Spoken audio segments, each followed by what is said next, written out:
Hello everyone, this is Jo with another episode of Mildly Useful Info, and this episode is about trying to find quote tweets when Twitter tells you that there aren't any. Quite clearly we're expecting up to 9, and we might not get exactly 9 because people might have deleted their quote tweet, or they might have deleted their whole account, or they might have blocked me from viewing their tweets for whatever reason, so I'm not able to actually see them. Or Twitter might have decided not to show some. Sometimes it does that. So there are lots of reasons why you might not get 9, but you would expect to see some. So the solution to try first is to take the link of the tweet, which you can get from the address bar. You can also get it from the tweet's timestamp, and if you look at the bottom left of the screen, you should see that the link there is exactly the same as the one in the address bar.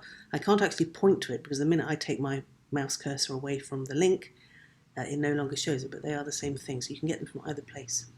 So I want to copy this information using Control-C or Command-C on a Mac, and then Control-V or Command-V on a Mac to paste it into the search bar and press Enter.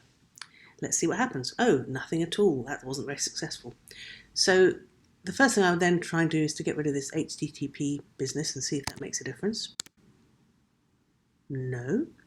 So then I would go and pay a bit more attention to the tweet itself.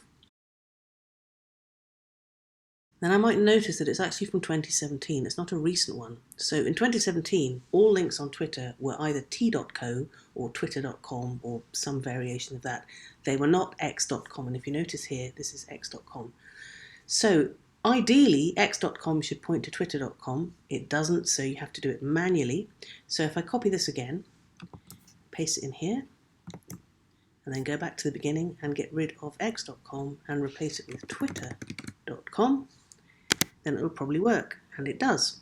I've blocked off the first tweet because it belongs to a friend of mine whose account is private, but there are another 6 public tweets available. You might get to see a completely different set of tweets, of course, but that's how you do it.